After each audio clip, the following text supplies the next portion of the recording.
Hey, what's going on, everybody? My name is Zach Foster, and this is going to be a how-to video on propagation technique called mallet cutting. Very incredibly simple form of asexual reproduction within plants. It's actually super common. People do cuttings like this all the time.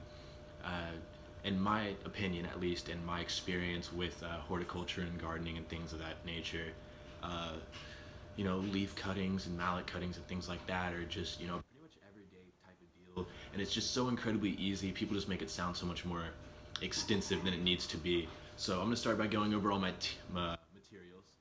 So today for my props, one of them, I have this spatula here that's gonna be representing the plant that I'll be taking my initial cutting from.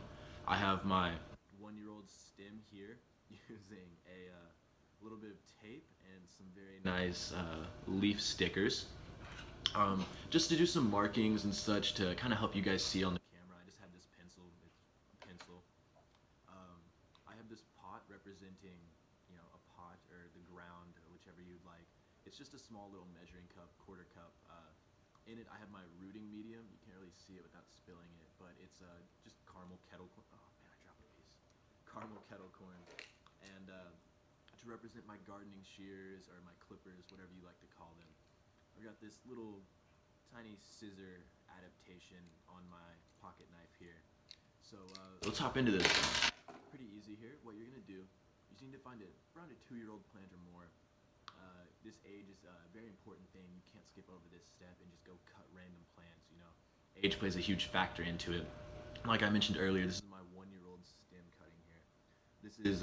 This is what we're really shooting for. This is what we want to be growing. So what we're going to be doing is we're going to take our plant here, our initial stem before it's cut, and we want to make a mark at about here. We're looking for about a 2 to 4 inch cutting. Obviously mine's going to be smaller since it's just a demonstration. But what you do, you go onto your plant, snip, snip, snip, snip, and you come off with this piece here. And if you were to flip it over, it resembles a mallet, which is why this is called a mallet cutting. Now what you're going to do after this, making sure and taking a quick check to see that there's no damage or anything done to the plant besides the cutting that you just did. There's no, harm or anything like that. You're going to take this and put it into your soil medium. This piece here needs to go about an inch underground. What you're going to do after that, super easy. Just every day or so, come and give it a quick check, make sure there's nothing going on with it. You didn't do any unnecessary or terrible damage to the plant that's going to be dire to its circumstances or anything of the such.